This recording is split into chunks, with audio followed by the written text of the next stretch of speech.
नमस्कार, बहुत स्वागत है आपका डेली 24 भारत में। मैं हूं आपके साथ अनीता शर्मा और शुरुआत करते हैं उत्तर प्रदेश की बड़ी खबरों से। रायबरेली में डिप्टी सीएम केशव प्रसाद मौर्य ने समाजवादी पार्टी पर तीखा हमला बोला है। उन्होंने अखिलेश यादव के महिलाओं को 40,000 रुपए देने के वादे पर सवाल उठाते हुए इसे जनता को गुमराह करने की कोशिश बताया। उन्होंने कहा कि प्रदेश में समाजवादी पार्टी की सरकार पहले भी 4 बार बन चुकी है, लेकिन अब वो नए नए तरीकों से लोगों को भ्रमित करने का प्रयास कर रहे हैं। डिप्टी सीएम ने सपा शासनकाल पर निशाना साधते हुए कहा कि उस समय बेटियां खुद को असुरक्षित महसूस करती थी और देख सपाई बेटियां घबराई जैसे नारे लगते थे। वहीं उन्होंने दावा किया है कि बीजेपी सरकार के आने के बाद से प्रदेश में कानून व्यवस्था में सुधार हुए हैं और अपराधियों पर सख्त कार्रवाई की जा रही है। उनके मुताबिक गुंडे और बदमाश या तो जेल में या फिर प्रदेश छोड़कर जा चुके हैं। डिप्टी सीएम ये भी बयान दिए हैं कि शहर के डिग्री कॉलेज मैदान में आयोजित राजन जी महाराज की राम कथा में शामिल होने के दौरान ये बयान दिया है, जहां पर बड़ी संख्या में लोग मौजूद रहे। आज रायबरेली में प्रभु की कथा का आयोजन तिवारी परिवार ने किया है। अद्भुत कथा का वर्णन पूज्य राजन जी महाराज के श्रीमुख से रायबरेली में हो रहा है और मुझे पता चला, मुझे तिवारी जी ने अवगत कराया, तो मैं कल ही आना चाहता था, लेकिन कल किसी आवश्यक कार्य में फंस जाने की वजह से नहीं आ पाया। वास्तव में मैं देख रहा हूं कि रायबरेली में जिस ढंग से श्रद्धालु श्रोता उमड़े हैं, यह अद्भुत कथा का आयोजन तिवारी जी ने किया है। मैं पूरे तिवारी परिवार को, प्रणव जी को, पुलक जी को, उनकी विजय जी को और उनके पूज्य पिताजी को बहुत बहुत अभिनंदन करता हूं और प्रभु के चरणों में प्रार्थना करता हूं कि सभी के कष्टों का नाश करें, सुख संपत्ति वैभव दें और सबके घर में सुख शांति आए। वहीं पीलीभीत में जिला अधिकारी ने मुख्य चिकित्सा अधिकारियों के साथ समुदाय स्वास्थ्य केंद्र में HBV टीकाकरण अभियान के लिए फीता काटकर शुभारंभ किया और इस अवसर पर जिला अधिकारी ने कोल्ड चैन, महिला वार्ड और ऑक्सीजन प्लांट का भी निरीक्षण किया। उन्होंने बताया कि जनपद में सभी समुदाय स्वास्थ्य केंद्रों पर 14 से 15 साल की बालिकाओं को गर्भाशय ग्रीव्स कैंसर से बचाव हेतु HBV टीका निःशुल्क लगाया जा रहा है और ऐसे में उन्होंने कई जगहों का निरीक्षण भी किया। जिलाधिकारी ने स्वास्थ्य अभियान की जमकर सराहना भी की। आज माधव टांडा CHC में हम लोग यहाँ पर आए हुए हैं और आज से शुरुआत हो रही है कि जो सर्वाइकल कैंसर की जो हमको वैक्सीन मिली हुई है, हमारे साथ CMO साहब भी हैं, हमारे जनप्रतिनिधि मिश्रा जी भी हैं और हमारे अधीक्षक भी हैं यहाँ पर। तो आज सभी स्कूल के बच्चियों को बुलाया गया जो 14 से 15 साल की है और उनको वो वैक्सीन लगाई जा रही है। तो इस जनपद में एक शुरुआत हो गई है जिससे बच्चियों का भविष्य खराब नहीं होगा और उनको कैंसर से इससे बचाव मिलेगा। मिर्जापुर में समाज कल्याण विभाग की ओर से संचालित मुख्यमंत्री सामूहिक विवाह योजना के अंतर्गत लगातार तीसरे दिन भी सिटी ब्लॉक के चंद्रपुर मैदान पर भव्य आयोजन किया गया, जिसमें कई वर वधुओं ने बड़े ही रीति रिवाज के साथ विवाह संपन्न किया और इसके साथ ही 3 मुस्लिम जोड़ों का विधि विधान के साथ निकाह भी संपन्न हुआ। समाज कल्याण अधिकारी रामविलास यादव ने बताया कि कार्यक्रम में 213 जोड़े जो थे अनुसूचित जाति के, 2 अनुसूचित जनजाति के और 47 अन्य पिछड़े वर्ग के शामिल हैं। बताया कि जनपद मिर्जापुर के सिटी ब्लॉक के इस मैदान में मुख्यमंत्री सामूहिक विवाह का आयोजन 3 दिन से चल रहा है और 3 दिन से ये जो विवाह चल रहा है, आज उसका तीसरा और अंतिम दिन है। इस समय हमारे साथ मौजूद है समाज कल्याण अधिकारी रामविलास जी। ये बात करते हैं कितनी शादियां हुई और इस शादी के क्या प्रक्रिया रही है, कितने जोड़े का शादी हुआ और इसमें किस तरीके से जो वर और वधु को जो अनुदान दिया जाता है क्या था। जी, आज 3 दिवसीय शादी का अंतिम दिन है, कितनी शादियां हुई और क्या प्रक्रिया थी और वर वधु को कितने उपहार स्वरूप और क्या धनराशि उनके खाते में गई। नवरात्रि के अवसर पर माननीय मुख्यमंत्री सामूहिक विवाह योजना अंतर्गत जनपद में 3 दिवसीय सामूहिक विवाह कार्यक्रम आयोजित किया गया था, जिनमें तहसीलवार लक्ष्य निर्धारित करते हुए सामूहिक विवाह कराया गया है। आज अंतिम दिन 260 जोड़ों का विवाह संपन्न हुआ। इस प्रकार से जनपद में नवरात्रि के अवसर पर कुल 801 जोड़ों का विवाह संपन्न कराया जा चुका है। इस सामूहिक विवाह में कन्या के खाते में सरकार की तरफ से 60,000 रुपये अंतरित किया जाता है। से 25,000 रुपये का विभिन्न सामग्रियां जैसे कि कन्या के लिए साड़ी, वर के लिए कपड़ा, सूटकेस और घायल बिछिया, इस तरह से उनको सामग्रियां दी जाती है। इस समय बताया कि वहीं वाराणसी में आज सुबह एक पुराने और एक मंजिला मकान में गैस सिलेंडर लीकेज के कारण जोरदार विस्फोट हुआ, जिससे मकान की छत भरभरा कर गिर गई। हादसे में मलबे में दबने से दो बच्चे, प्रीति 25 साल की और ओम प्रकाश 28 साल की, उनकी दर्दनाक मौत हो गई, जबकि उनकी मां जो है और एक बेटा गंभीर रूप से घायल हो गया। पुलिस और फायर ब्रिगेड की टीम ने स्थानीय लोगों की मदद से मलबे को हटाकर चारों को बाहर निकाला, जिन्हें तुरंत ही अस्पताल में भर्ती कराया गया है, जहां पर उनका इलाज जारी है। देखिए, सुबह 8 बजे हमें सूचना मिली थी कि लहरतारा के पास एक मंजिला मकान है जो कि गिर गया है और उसमें कुछ लोग फंसे हुए हैं। मौके पर तुरंत थाने की टीम द्वारा, फील्ड यूनिट द्वारा और फायर की टीम द्वारा का मौका मुआयना किया गया और तुरंत सबसे पहले लोगों को मलबा हटाकर स्थानीय लोगों की मदद से लेके जाया गया, BHU ट्रॉमा सेंटर लेकर जाया गया। पता लगा कि इसमें गिरजा देवी जी हैं, वो अपने 3 बच्चों के साथ इस मकान में रहती थी और सुबह वो 8 बजे के करीबन खाना बना रही थी, जिससे कि जो एक गैस सिलेंडर से लीकेज हो रहा था। तो लीकेज होने के बाद जैसे ही उन्होंने खाना बनाने के लिए ऑन किया गैस, तो गैस एक्सप्लोजन नुमा प्रथम दृष्टया दिखाई दे रहा है कि गैस एक्सप्लोजन हुआ है, जिसकी वजह से जो इनका एक मंजिला मकान था, ग्राउंड फ्लोर ही था, जर्जर मकान था पुराना, वो कि गिर गया है। हम लोग तो सोए हुए थे, हम लोग को पता नहीं कैसे आवाज, इतना तेज आवाज किया ना कि हम लोग उसके बाद आके देख रहे हैं पूरा घर में सब लोग दबे हुए थे, किसी को पता भी नहीं था कि ये लोग हैं भी कि नहीं। फोन किया जा रहा है, तब इसमें बजा, तब जाके सब लोग आए हैं निकालने के लिए। पुलिस आने से पहले सब लोग निकाला है उन लोगों को। 4 लोग थे, 2 लोग ऑन द स्पॉट खत्म हो गए, 2 लोग बच्चे थे, उनकी मम्मी और उनके बड़े भाई बच्चे हुए और छोटी लड़की और छोटा लड़का उनका एक्सपायर कर गया। वहीं सीतापुर क्षेत्र में एक महिला ने अपनी नाबालिग पुत्री के अपहरण का सनसनीखेज आरोप लगाया है। महिला ने समाधान दिवस तहसील में आवेदन देकर बताया कि 18 मार्च 2026 की रात करीब 12 बजे गांव के दबंग जो हैं कई लोगों ने उसकी बेटी को असला दिखाकर जबरन अपने कब्जे में ले लिया। पीड़िता की बहन खोजबीन कर रही है, जिसके बाद से महिला ने आरोप लगाया कि 21 मार्च को पुलिस की मिलीभगत से बेटी को थाने में गलत प्रार्थना पत्र पर हस्ताक्षर करने को मजबूर किया गया और उसे शादी के नाम पर बंधक बनाया गया। महिला ने बताया कि उनकी पति की मृत्यु के बाद बेटी का नाम जमीन है और दबंगों ने उसे लालच के चलते अपने कब्जे में रखा, जिसके बाद से अब महिला जो है न्याय की गुहार लगा रही है। जबरदस्ती हमारी बिटिया का अपहरण किया गया है। आप कौन है? हम उनकी बहुरिया हैं, पड़ोस की। कहाँ से अपहरण किया गया? घर से। कहाँ से अपहरण किया? खैराबाद से, ननिहाल से। थाने में कोई शिकायत की है? थाने में शिकायत हुई पर कोई सुनवाई नहीं हो रही है। इसके बाद कहीं आप शिकायत किए हैं? कहीं नहीं हो रही। तालगांव से भी हमने किया, कुछ कहीं से कुछ उसमें सुनाई है। तहसील भी गए, वहाँ भी कुछ नहीं हुआ। पीलीभीत सदर कोतवाली क्षेत्र के यशवंतरी देवी मंदिर में सोशल मीडिया को लेकर विवाद खड़ा हो गया है। मामला तब सामने आया है जब सोशल मीडिया इन्फ्लुएंसर प्रियंका ने इंस्टाग्राम पर वीडियो बनाकर मंदिर में आर्टिफिशियल ग्लास को बियर भरा गिलास बताकर वायरल किया और इस वीडियो के कारण प्राचीन मंदिर की छवि को नुकसान पहुंचाने का साजिश होने का आरोप लग रहा है। मंदिर के मुख्य पुजारी ने वीडियो बनाने वाली लड़की के खिलाफ FIR दर्ज करने की बात कही है। वहीं अखिल भारत हिंदू महासभा के नगर अध्यक्ष सुनील कश्यप और बिलासपुर नगर अध्यक्ष ने इसका विरोध किया है। मंदिर के सेवादारों ने भी इस कदम का विरोध किया है, लेकिन लड़की ने उन्हें जेल भिजवाने की धमकी देने की बात कही है।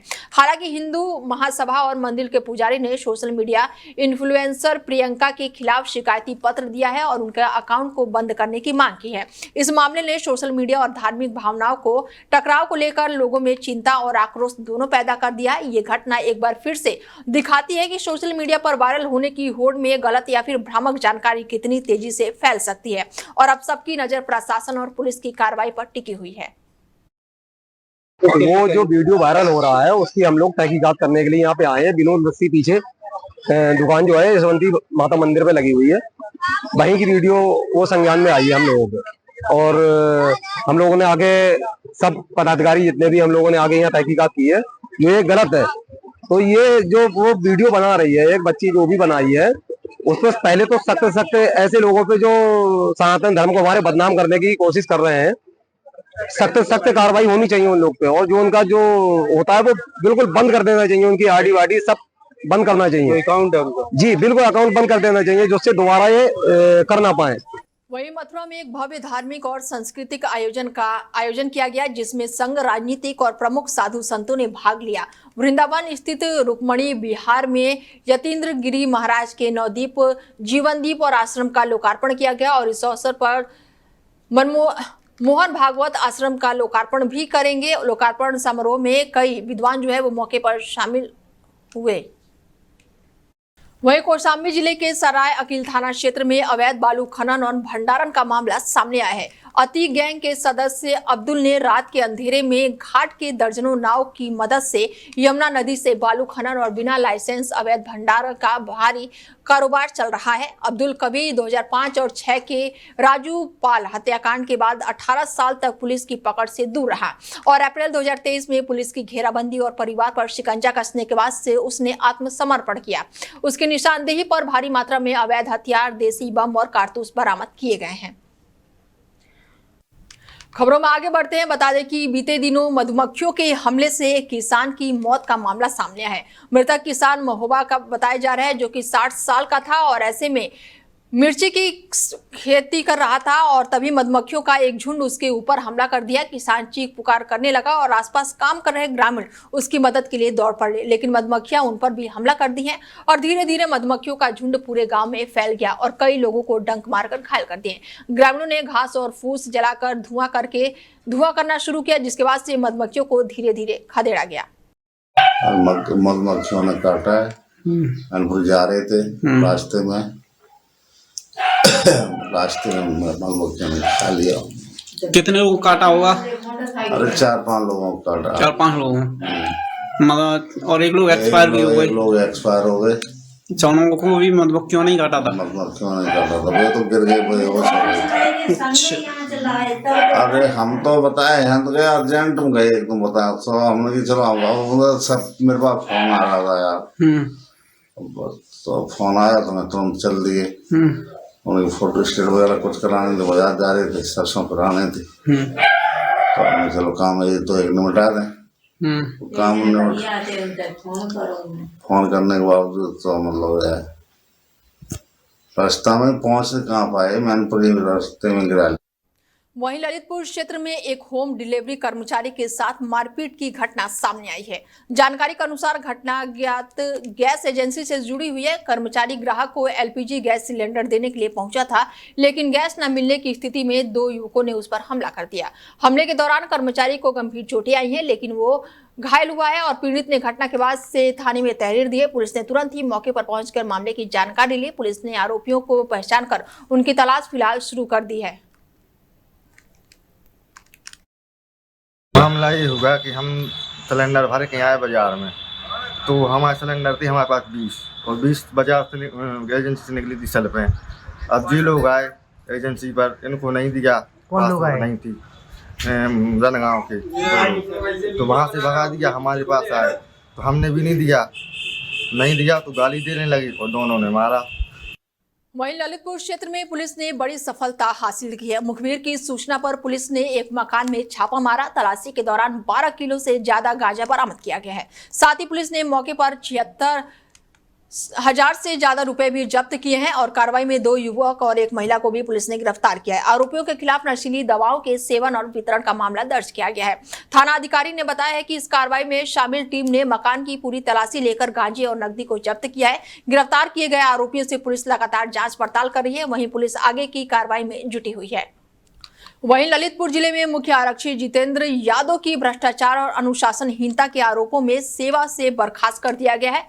अधिकारियों ने महिला पुलिसकर्मियों का मानसिक उत्पीड़न किया और अपनी धमक से उन्हें निपटाने की कोशिश की। जानकारी के अनुसार जितेंद्र यादव एसपी ऑफिस में बाबू के पद पर तैनात थे और उनके खिलाफ जांच के दौरान ये तथ्य सामने आए हैं। उन्होंने न केवल महिला कर्मियों की छवि धूम्रपान करने की कोशिश की, बल्कि पुलिस विभाग की गरिमा और नैतिकता को भी ठेस पहुंचाई है। पुलिस प्रशासन ने स्पष्ट किया किया है कि भ्रष्टाचार और अनुशासनहीनता के मामले में किसी भी कर्मी को छोड़ा नहीं जाएगा और इस बर्खास्तगी से अन्य कर्मचारियों के लिए भी स्पष्ट संदेश गया है।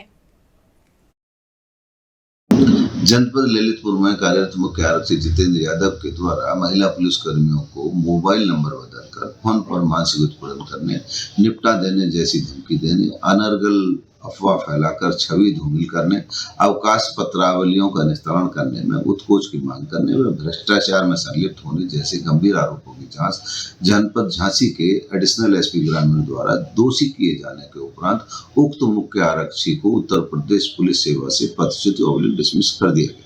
पूरी जांच विगत लगभग 4 माह से की जा रही थी, जिसमें यह भी पता चला कि उपरोक्त मुख्य आरक्षी अन्य पुलिस कर्मियों के रूटीन टाइप की बातों को ऑफिस के अंदर व ऑफिस के बाहर रिकॉर्ड करता था और इसके आधार पर उनका दोहन भी करता था।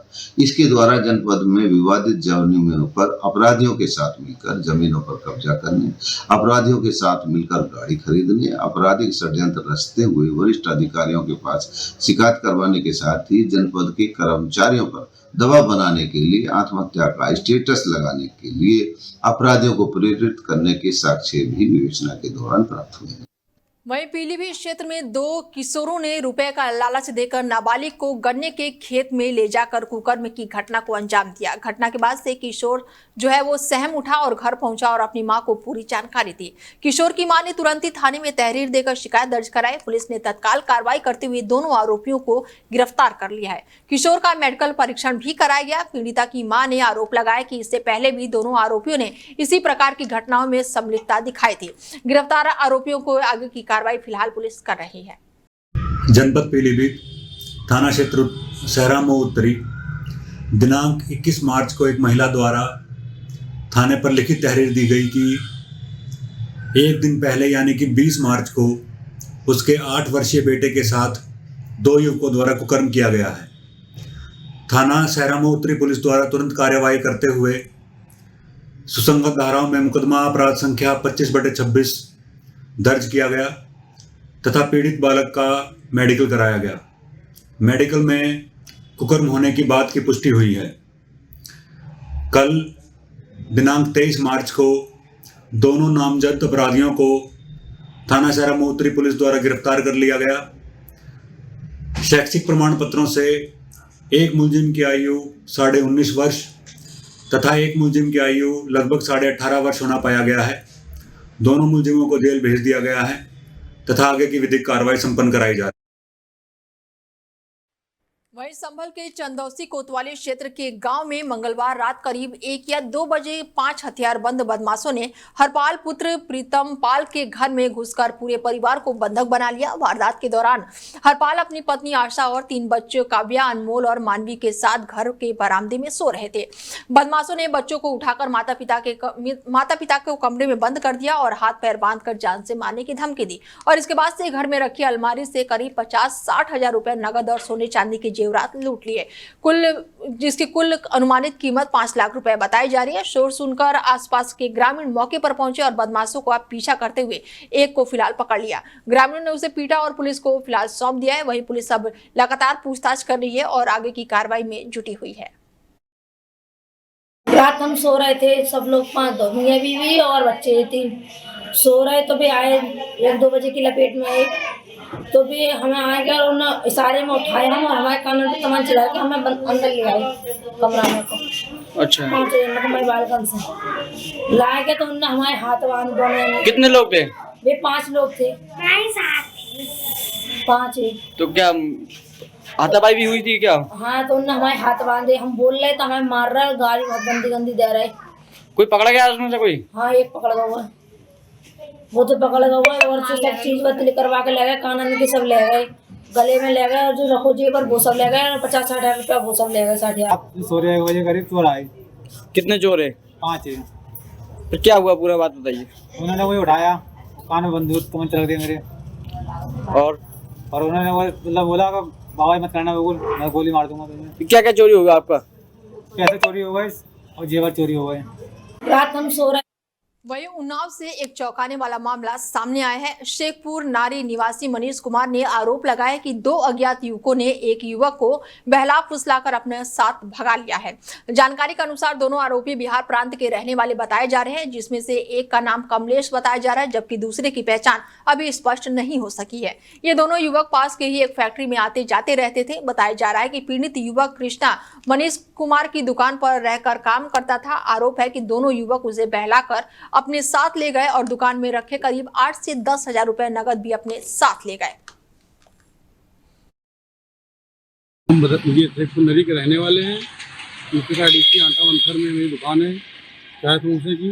वहाँ एक कुसुमा देवी का लड़का हमारे पास छोड़ गए थे। वो लोग आज सुबह करीबन 7 बजे से कुछ 2 बिहारी कानपुर से आए थे। रात में जो रुके यहाँ सुबह 7 बजे उनके साथ या उनके आगे पीछे होकर निकल गए हैं। हम शेखपुर नरी के रहने वाले। वहीं कानपुर क्षेत्र में खाटू श्याम ज्वेलर्स में हुई लाखों की चोरी का पुलिस ने सफलतापूर्वक खुलासा कर दिया है और इस मामले में पुलिस ने 3 आरोपियों को गिरफ्तार करके चोरी की ज्वेलरी, नकदी और डीवीआर बरामद किया है। जानकारी के अनुसार 16 और 17 मार्च की रात को अज्ञात चोरों ने दुकान की दीवार में सेंध लगाकर अंदर प्रवेश किया और सोने चांदी के जेवरात, आर्टिफिशियल ज्वेलरी, नगद और डीवीआर चोरी करके फरार हो गए। घटना के बाद से पुलिस ने बड़ी कार्रवाई करते हुए फिलहाल आरोपियों को गिरफ्तार कर लिया है और चोरी के मामले का बड़ा खुलासा किया है। थाना क्षेत्र चकेरी में दिनांक 16/17 की रात्रि में खाटू श्याम ज्वेलर्स के यहाँ एक नकब लगाई गई थी, जिसमें दुकान के पिछले हिस्से में जो ईंटें थी उसको निकालकर दुकान में रात्रि में प्रवेश किया गया था और उसके बाद वहाँ से चोरी की घटना कारित की गई थी। जब व्यापारी को इस घटना का सुबह जब उन्होंने अपने दुकान गए, जब उनको मालूम चला कि उनके दुकान में नकब लग गई है, तत्काल उन्होंने पुलिस को सूचना दिया। उस सूचना पे तहरीर प्राप्त करके पुलिस ने तत्काल उसका मुकदमा पंजीकृत किया। उन्होंने ये भी बताया कि मेरे दुकान में डीवीआर लगा हुआ था और जिन चोरों ने ये घटना कारित की है वो डीवीआर भी साथ में ले गए ताकि इनको कोई ट्रेस ना कर पाए। तत्काल इस पे हमने अपनी थाना चकेरी की पुलिस लगाई, सर्विलांस की टीम लगी इस पे और जो आसपास के जो हमारे सीसीटीवी कैमरेस थे हमने उनको खंगाला। उससे कुछ हमें फुटेजेस बरामद हुए। उन फुटेजेस को हमने यक्ष ऐप पे रन कराया। साथ ही हमने सर्विलांस की भी इसमें हेल्प ली और ये दोनों चीज़ जब हमने किया तो हमें 2 अपराधी इसमें ट्रेस डाउन हुए। पहला अपराधी का नाम है शकील, जिसके ऊपर लगभग 10 मुकदमे हैं और दूसरा है अपराधी धर्मेंद्र गौतम, इसके ऊपर 2 मुकदमे हैं। इन दोनों को फिर पुलिस ने ट्रेस करके इनको आज पकड़ा है।